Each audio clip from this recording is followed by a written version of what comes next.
let's talk about a feeling. A feeling that a lot of us have probably had while playing a game, but maybe we couldn't quite put a name to it.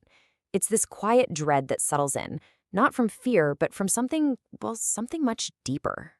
So picture this. You're standing at the edge of some massive digital world. You're looking out at this perfectly rendered sunset or this huge empty landscape, and this little question just starts to creep in. And look, this isn't the kind of fear you get when a monster jumps out of the shadows. It's not a cheap trick. It's not a sudden shock to your system at all. No, this feeling, it settles in slowly. It's a subtle kind of unease that just whispers, so what's the point of all this, really? That is the quiet unease we're going to explore. It's this feeling that's hiding just beneath the pixels, but somehow it can feel more real than reality itself. To really get what this feeling is, we have to define it, because it's fundamentally different from traditional fear. So let's break that down. We're talking about existential dread. And in gaming, it has nothing to do with being afraid of losing a life or failing a mission. No, it's about awareness. It's that slow burn realization that all your heroic efforts, they might not actually matter in the grand, indifferent scheme of this digital universe. And the line between them is pretty clear, right?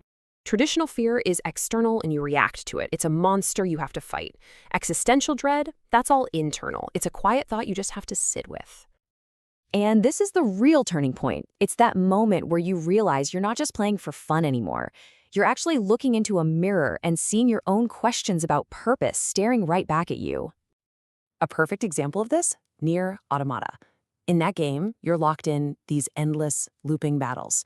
You're searching for a reason for the fight, for some kind of purpose, but a true, final victory always seems just out of reach. And after a while, that cycle of fighting and falling and getting back up, it starts to feel uncannily familiar, doesn't it? You know, it's not always just about the story or the characters. Sometimes the game worlds themselves are designed to make you feel this way. They don't scream it at you. They whisper.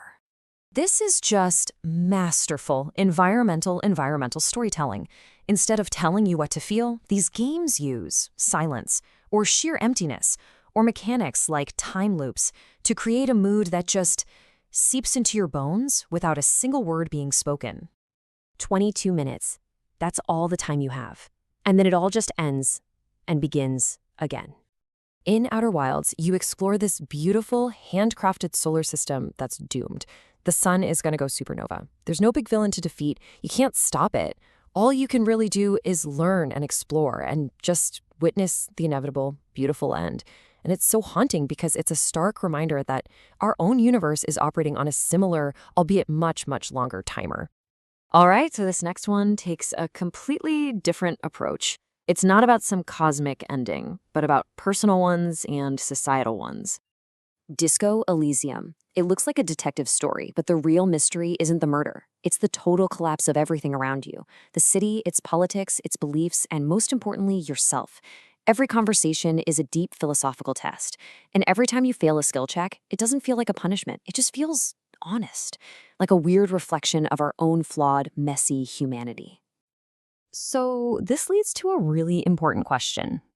If these games create such an uncomfortable feeling, why do we seek them out?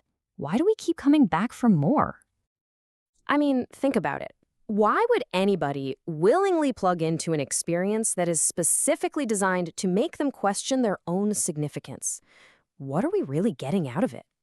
Well, it's because they give us a safe space, a controlled environment where we can confront one of life's biggest, scariest ideas, the void, the idea of meaninglessness, all without any real-world consequences. The process is kind of like this. First, the game makes us ask those heavy questions we usually push aside, like, who am I, or does any of this actually matter? Then we get to confront those questions through our character. And in that confrontation, in that digital struggle, we find something surprisingly real, something that can actually be deeply comforting. And here's the beautiful paradox in all this.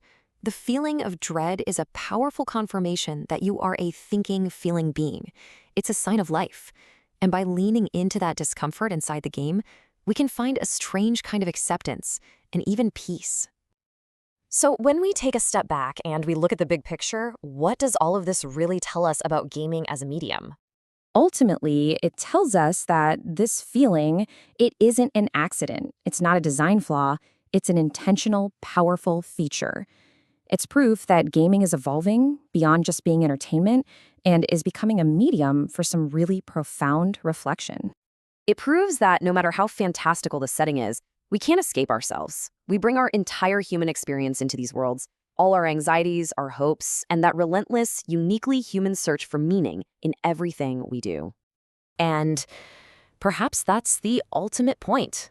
Whether we're inside a game or out here in the real world, maybe the real game that we're all playing is just that search for a little bit of light in the quiet corners of a universe that doesn't always seem to care.